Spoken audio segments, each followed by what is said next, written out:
Good morning, everybody. Sorry I was absent for the last several days. I had gone out of town for the long weekend and I didn't have the time and capability to record these.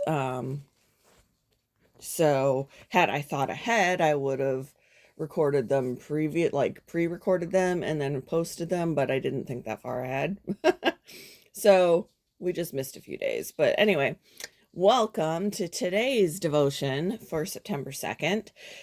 Today's devotion is titled, See What God Has Done.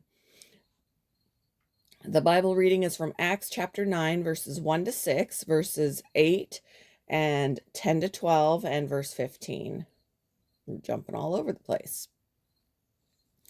Meanwhile, Saul was still breathing out murderous threats against the Lord's disciples. He went to the high priest and asked him for letters to the synagogues in Damascus, so that if he found any there who belonged to the way, whether men or women, he might take them as prisoners to Jerusalem. As he neared Damascus on his journey, suddenly a light from heaven flashed around him. He fell to the ground and heard a voice say to him, Saul, Saul, why do you persecute me? Who are you, Lord? Saul asked. I am Jesus, whom you are persecuting. He replied, Now get up and go into the city, and you will be told what you must do. Saul got up from the ground, but when he opened his eyes, he could see nothing.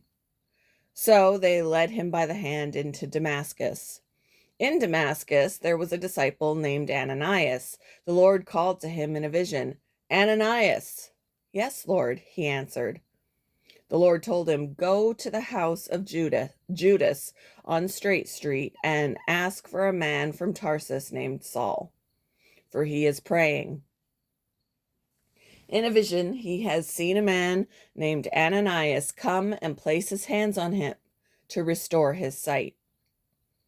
But the Lord said to Ananias, Go, this man is my chosen instrument to proclaim my name to the Gentiles and their kings and to the people of Israel.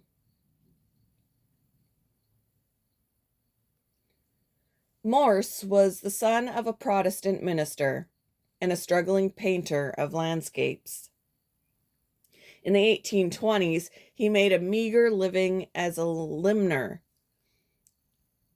an itinerant painter of colonial America. But his life, no, but his was a life God led in another direction. Morse also had an interest in science.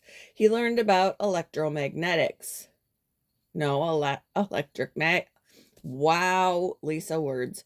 He learned about electromagnets, conceiving an idea that would change the world.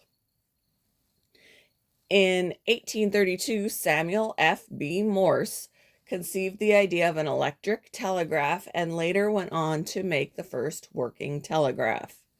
Probably the most dramatic biblical account of career change was that of Saul, who was breathing out murderous threats against believers in Christ.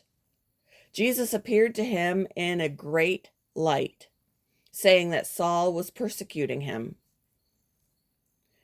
Essentially, Saul was told to stop because he was under new orders now. Saul did a U-turn in his life and assumed a new identity in Christ as the apostle who would eventually spread the gospel wherever he went. Sometimes what we think is our future really isn't. God leads us in another direction.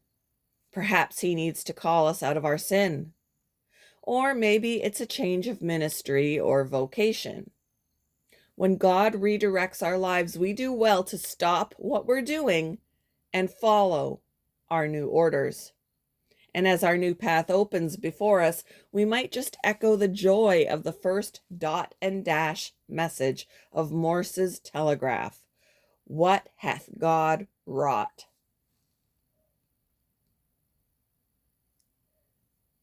How has God led your life in a different direction?